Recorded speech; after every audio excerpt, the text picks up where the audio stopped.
안녕하세요. 여러분, 옛말에 그 사람 참 뱃속 편한 사람이야 라는 말이 있죠. 어느 날 자녀에게 공부하라고 잔소리를 했더니 억지로 책상 앞에 앉아 공부를 하긴 하는데 정말 공부를 하는 것인지 아니면 흉내만 내고 앉아 있는 것인지 도대체 마음에 들지 않습니다. 책에 집중하지 못하고 채 1분도 되지 않아 먼 산을 바라보거나 멍하니 잡념에 젖어 있는 아이들이 있는가 하면 등이나 팔다리를 긋고 배 또는 머리를 극적이고 있으면 보다 못한 엄마가 달려가 꿀밤을 한 대 줍니다. 그러나 꿀밤을 맞은 아이는 잠시 집중한 듯 하더니 역시 몇 분을 지나지 않아 마치 피부병이라도 걸린 듯 온몸을 극적이기 시작하는데, 이러한 아이는 오장육부의 기능이 떨어져 면역력이 저하된 아이라는 것이죠. 집중력이 더 떨어진 아이들은 여기에 멈추지 아니하고 화장실이나 냉장고의 문을 자주 열거나 안방 화장대 앞에서 머뭇거리고 또는 동생이나 가족들을 치근대고 안절부절하며 도대체 집중을 하지 못합니다. 심지어 공부방에서 거실의 엄마 아빠 가족들이 하는 이야기를 모두 듣는가 하면 중독된 것처럼 수시로 핸드폰을 만지작거리고 수업 시간에도 잡념에 젖어 있어 강단에서 선생님 혼자 강의하기가 일수라는 것이죠. 또 하나 책상 앞에 앉기만 하면 졸립고 피곤하며 특히 학교 수업 시간 오기 직전은 항상 꾸벅꾸벅 졸다가 이게 식곤증이죠. 1시간을 허비하는 일이 얼마나 많습니까? 이럴 때 뱃속이 건강해야, 즉 뱃속이 편해야 두뇌 회전이 빠르고 기억력과 집중력이 살아나고 몸과 마음이 편해집니다.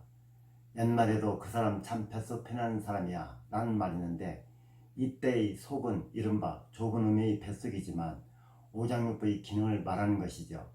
넓은 의미로는 육체는 물론 정신까지, 즉 몸과 마음 모두가 편하다는 의미인데, 만성 질환을 앓고 있는 환자들의 공통성은 항상 뱃속이 불편한데 이것을 잘 못 느낀다는 것입니다. 옛날에도 미라는 사람을 밥통이라 했는데 위장의 감각이 무디다는 표현을 빗대어 설명을 한 것이죠. 어떻든 정신이 맑고 건강하다는 것은 달리 말해 뇌가 건강하고 온 몸과 마음이 건강하다라는 것을 뜻합니다. 그런데 정신이라고 하면 대부분 두뇌만 생각하는 사람들이 많은데, 문제는 정신 문제가 두뇌에만 국한되는 게 아니라는 것입니다. 정신이 건강하고 집중력이 좋은 것은 몸과 마음이 모두 건강한 것을 말하는 것이지요.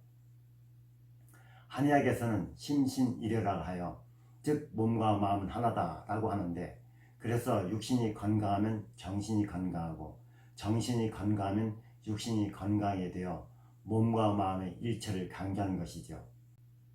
따라서 부모들은 자녀들이 학업에 열중할 때는 학업 성취의 대리 만족감에 압박감을 주는 게 아니라 마음을 편하게 해주면서 자존감을 높여주고, 음식도 관여해서 간식도 줄이고 과식이나 야식, 찬 음식, 기름에 튀긴 음식, 자극성 음식도 줄여서 좁은 의미의 뱃속도 편하게 해주는 지혜가 필요한 것입니다.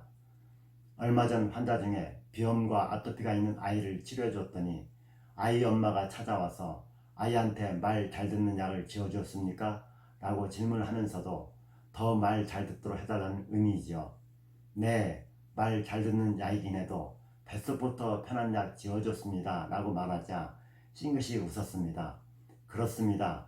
질병의 원인은 다름 아닌 마음의 세계를 다스려주고 오장육부의 질병을 치료하면 몸과 마음이 편하여 질병은 물론 마음까지 차분해져 짜증스러움과 격한 감정들이 사라지고 마음이 태평해지며 온순해지고 집중력이 좋아지는 것입니다. 좀 더 넓은 안목에서 자족하는 마음을 갖도록 하고, 우리 이성적인 사고로 옳고 그름의 시시비비로 인하여 평안이 무너지고 또 욕심이나 미움, 시기나 질투, 염려나 근심, 자존이나 분노 등이 시작되는 만큼 어느 누구도 어느 환경에서도 스트레스를 주지 않도록 노력하고, 또한 판단하지 말고 용서하고 격려하며 나도 부족한데 라며 자녀들이 건강을 위해서 내 자신부터 돌아볼 수 있는 시간이 되었으면 합니다. 오늘 강의가 자녀들의 건강교육에 도움이 되시길 바랍니다. 감사합니다.